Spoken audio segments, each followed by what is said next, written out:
નમસ્કાર. ચાલો આજે ગુજરાતી લિપિની સુંદર દુનિયામાં એક સફર કરીએ. હવે આપણને ખબર છે કે એ જેટલી સુંદર છે એટલી જ ક્યારેક ગૂંચવણભરી પણ લાગી શકે છે, ખરું ને?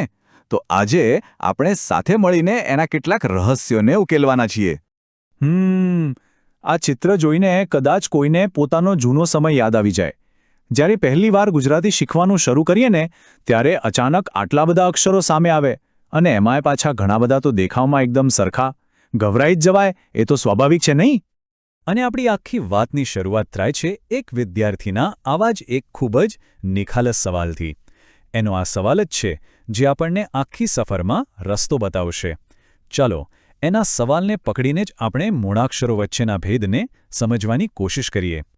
તો બસ શરૂ કરીએ આપણી સફરનો પહેલો પડાવ. અને સમસ્યાનું નામ છે મૂળાક્ષરોની ગૂંચવણ.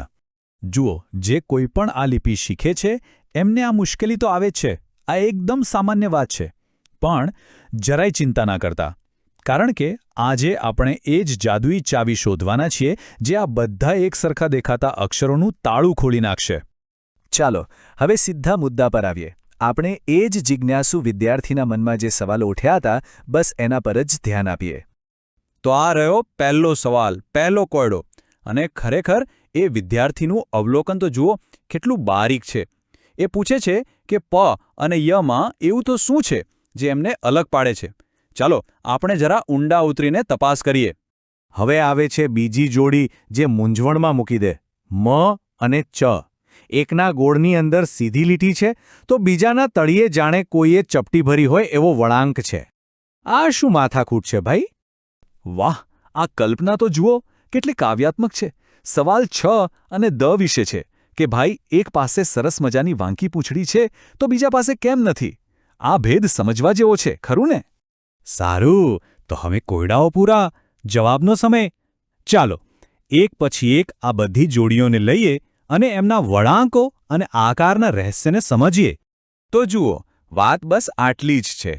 પનો વળાંક, જેને આપણે ભારે પેટ કહી શકીએ, એ જુઓ એકદમ પૂરો અને ઊંડો છે. હવે ય જુઓ, એનો વળાંક અધૂરો છે, ઉપરથી ખુલ્લો.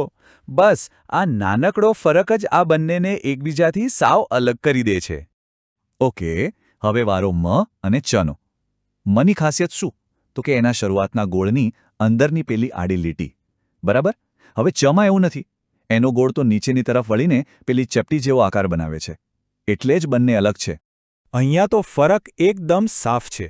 છ અને દમાં ફેર માત્ર પેલી ઉપર જતી વાંકી પૂંછડીનો જ છે. જરા વિચારો, જો એ પૂંછડી કાઢી નાખીએ તો છ સીધો દ બની જાય. કેટલી મજાની વાત છે કે ખાલી એક નાનકડો વળાંક આખા અક્ષરનો મતલબ જ બદલી નાખે છે. ચાલો હવે બીજી એક ગૂંચવણ જોઈએ, કુ અને ફની. જુઓ, કુ કેવી રીતે બને? આપણે ક લઈએ અને એની નીચે એક વળાંક ઉમેરી દઈએ. સિમ્પલ. પણ ફનું શું? એની તો શરૂઆત જ સાવ અલગ છે. એનો પહેલો વળાંક ક જેવો છે જ નહીં. એટલે દેખાવમાં ભલે થોડી સમાનતા લાગે પણ એમની બનાવટ જ મૂળમાંથી અલગ છે. અને પેલો વિદ્યાર્થી ફરી એક મસ્ત સવાલ પૂછે છે, થ અને ય વિશે. અહીંયા પણ ઓળખ બહુ સહેલી છે. થનું માથું જુઓ, મોટું અને ગોળ છે, જ્યારે યની શરૂઆત કેવી? એકદમ સાદી અને ખુલ્લી. બસ આટલું ધ્યાન રાખવાનું છે, પછી ક્યારેય ભૂલ નહીં પડે. અરે વાહ, પાછી એકદમ જોરદાર ઉપમા આવી. ડના પેટમાં લખોટી અને હના પેટમાં આંકડી. આનાથી વધુ સારી રીતે તો કોણ સમજાવે? ચાલો આ લખોટી અને આંકડીના ચક્કરમાં શું છે એ જરા જોઈએ. અહીંયા જુઓ, દનો વળાંક કેવો છે? એકદમ સાદો, ગોળ મટોળ લખોટી જેવો. હવે હને જુઓ, એના પેટની અંદર એક નાનકડો એસ આકારનો વળાંક છે. બસ પેલી આંકડી જેવો.